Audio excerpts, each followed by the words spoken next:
TPAK nggak masalah Bu. Jadi kan TPAK kan dari dosen, cukup tambah role-nya aja Bu. Itu untuk case yang kaprodi dan dekan ya, kalau untuk universitas, karena itu menyangkut dengan hukumnya ya. Kalau TPAK itu tidak lihat di hukumnya. Ya, jadi tugas aktiviti pertama menambahkan rule yang di sini, pilih nama dosennya siapa, tambah rule-nya sebagai apa. Gitu. Yang kedua, cek prodinya atau humisnya, apakah sudah sesuai atau belum. Jika misalkan di datanya tidak ada prodinya atau humisnya, bisa ditambah manual di menu sini, program tadi. Misalkan datanya belum ada ya. Nah, jadi di situ misalkan ini saya tambahkan sebagai prodi, saya simpan.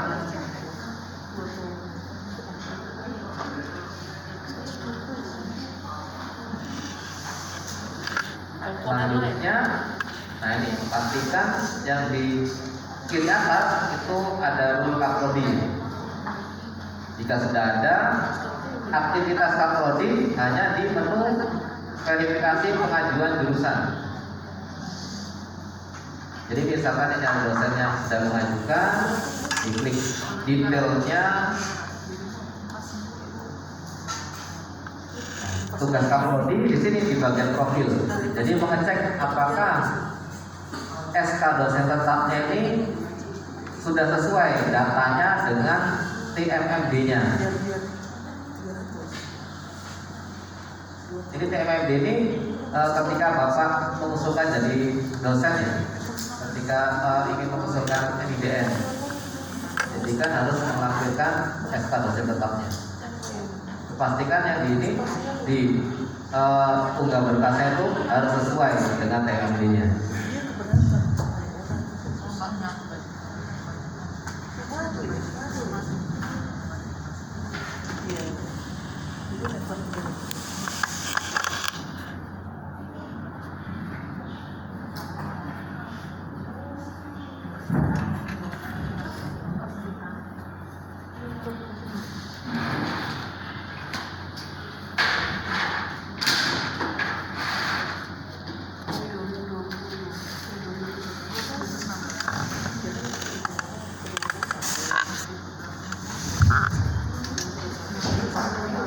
Jika sudah sesuai, diverifikasi. Misalkan sudah sesuai. Seterusnya seperti scan ijazah, ini dicek juga apakah gelarnya sudah sama atau belum. Jadi tugas kaprodi mengecek dengan profilnya, apakah datanya sudah benar atau belum. Jika sudah benar dibuat sesuai, jika salah ya dibuat tidak sesuai, belum sesuai. Seluruhnya yang ada dokumen yang diupload, selanjutnya disimpan jika sudah selesai semua, disimpan. Jika sudah di profil dosen, kaprodi di menu verifikasi pengajuan. Nah, di sini di verifikasi pengajuan, apakah diterima atau ditolak. Jika misalkan tadi banyak yang salah ya, dokumen di profilnya banyak yang tidak sesuai, itu di verifikasinya dibuat ditolak dan diberi alasannya. Misalkan SK dosen tetapnya berbeda dengan TMMD-nya atau ijazah tidak sesuai dengan gelarnya. Jadi harus kasih informasi ketika ditolak. Jadi ketika disimpan nanti di status pengajuan dosen akan tampil. Misalkan ditolak, ada alasannya kenapa ditolaknya. Jadi akan tampil itu. Tanggalnya juga, verifikasinya akan tampil juga. Ini untuk tahapan di kaprodi ya. Jadi kaprodi hanya aktivitasnya di profil dan verifikasi pengajuan untuk kaprodi. Selanjutnya ke TPAK ya. Karena sekolah tinggi berarti tidak ada dekan, jadi ke TPAK. Jadi tugas ini menambahkan rule ini oleh admin PT.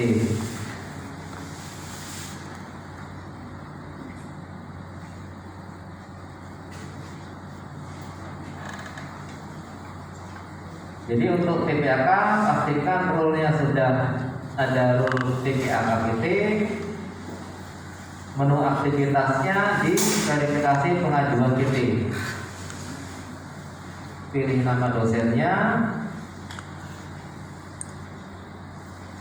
aktivitas TPAK PT di berkas pengajuan.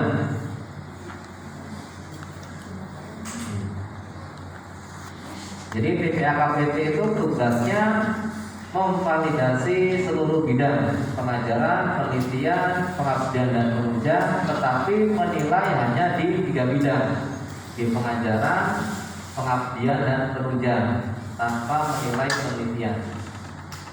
Jadi seperti ini harus dicek satu-satu oleh TPAK.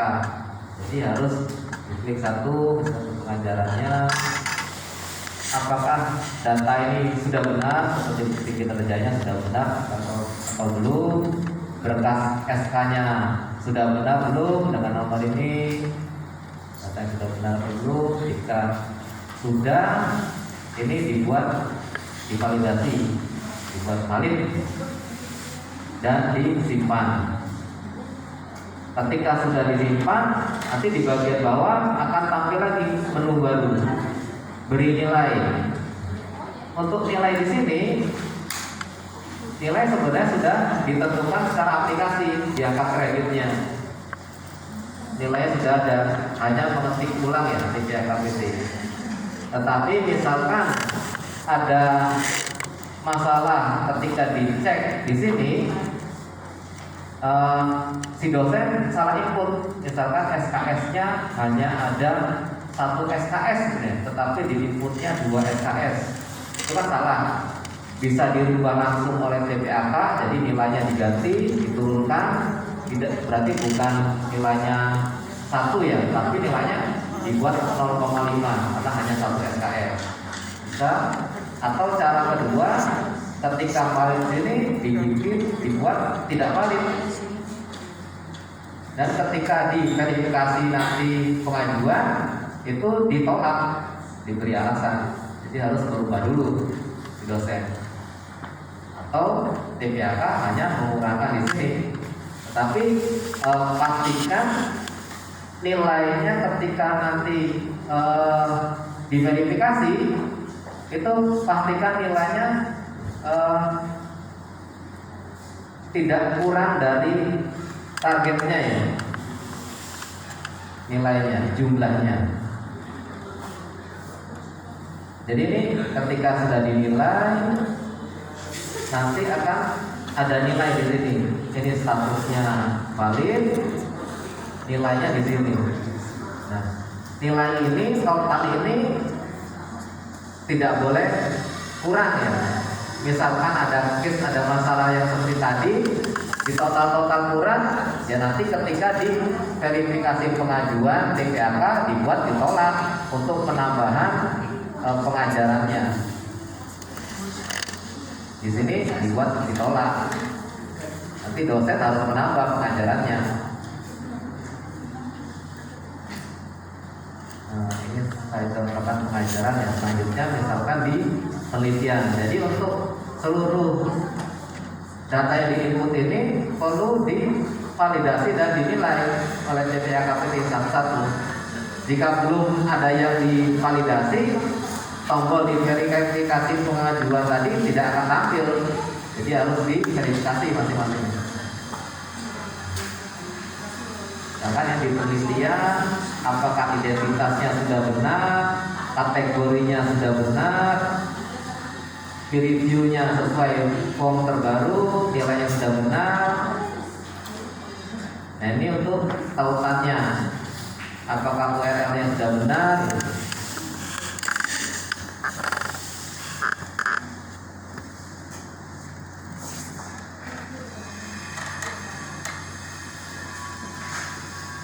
Nah ini jurnalnya, jadi yang sudah benar jurnalnya bersama dengan judulnya ya. Nah selanjutnya TPA-KPT hanya memvalidasi untuk di penelitian tanpa melakukan penilaian, hanya memvalidasi dan simpan. Jika sudah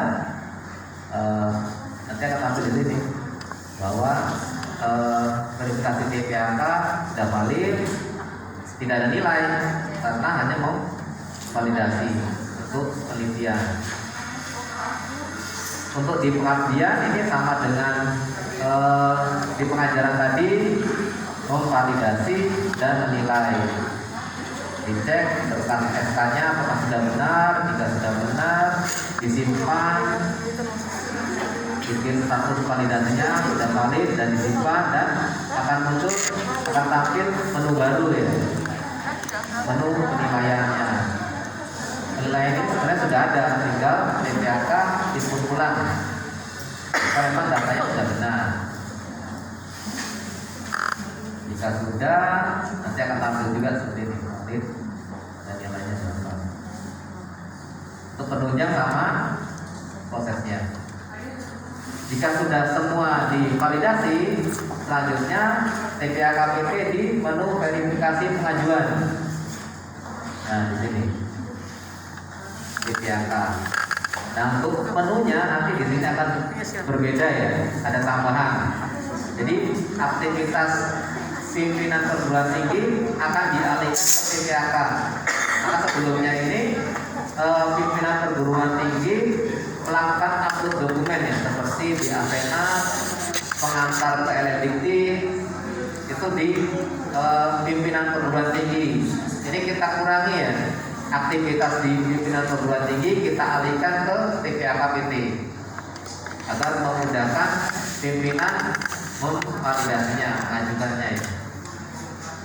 Jadi nanti di sini akan tampil upload BA Senat, upload absensi Senat, pengantar, ada download dupaknya ya, tanda tangan dupak, dan unggah ulang dupaknya dan diverifikasi apakah diterima atau ditolak ajuannya. Jika diterima, disimpan dan di status pengajuan dosen akan berubah nantinya. Nah, selanjutnya ke tahap pimpinan perguruan tinggi. Jadi tugas LPT menambahkan role dulu sebagai ketua ya, pimpinan atau pimpinan perguruan tinggi, simpan.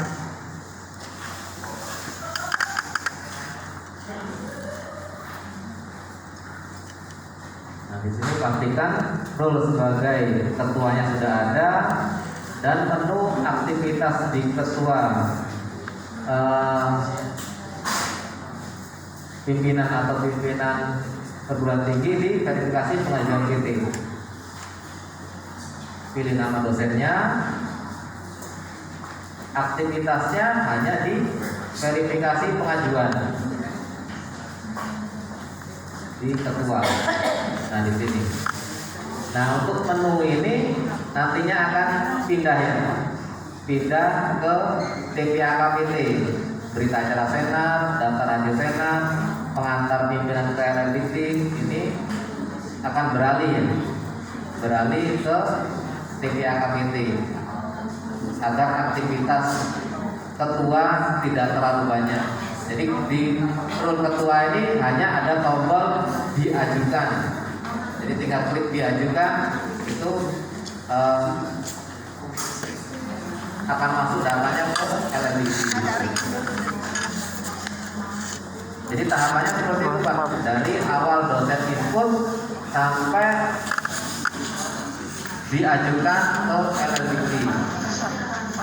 Mungkin ada yang ditanyakan Pak, atau ada yang belum jelas bisa ditanyakan, atau nanti bisa saya ulang kembali. Ya silakan Pak Ibu. Oh beda saya Bu nilainya. Ya silakan Pak.